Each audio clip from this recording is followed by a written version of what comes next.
अस्सलामुअलैकुम नाज़रीन कराम, मैं हूं आपका मेज़बान मोहम्मद इरफान और आज आप देख रहे हैं इरफान एडिट ऑफिशियल। नाज़रीन कराम, आज हम उसके बारे में बात करने वाले हैं जो कि कुल उस्मान सीजन 5 के 140 वॉल्यूम के अंदर एंट्री हुई और 147 ट्रेलर के अंदर आपने देखा है। वो किरदार कौन सा है, वो लेडीज़ कौन है, किसकी बेटी है, इसके बारे में डिफरेंट करने वाले हैं।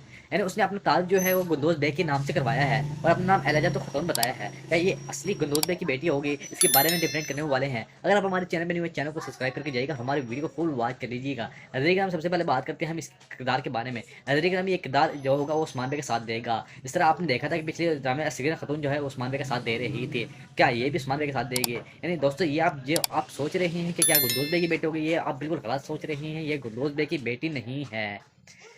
यानी ये वो किरदार है जो कि एक सरदारों में से एक सरदार था जिसका नाम गुंदोज बे था। उसकी बेटी होगी जो कि उस्मान बे का भरपूर साथ देगी। इसी एपिसोड के अंदर भी आपको देखा जाएगा कि उस्मान बे का साथ देगी, या फिर आप सोच लें ये फिर मंगोलों की साजिश होगी जो कि किसी मंगोल ने भेजा होगा जिसका नाम नयमान बताया गया है, नौयान बताया गया है। ये उसका शायद कोई किरदार हो सकता है। जहाँ तक हमारा मानना है कि ये एक सरदार की बेटी दिखाई जाएगी जो कि एक बड़े सरदारों में से एक होगा और उस्मान बे की मदद के लिए भेजा होगा। नाज़रीन, जहाँ तक हमारा कहना था, आपकी इस बात में क्या राय है, इसके बारे में क्या राय देना चाहेंगे, कमेंट सेक्शन में मुझे लाजमी जवाब दीजिएगा और हमारे चैनल को सब्सक्राइब कर लीजिएगा। तो आज की वीडियो इतनी है। अल्लाह हाफिज़।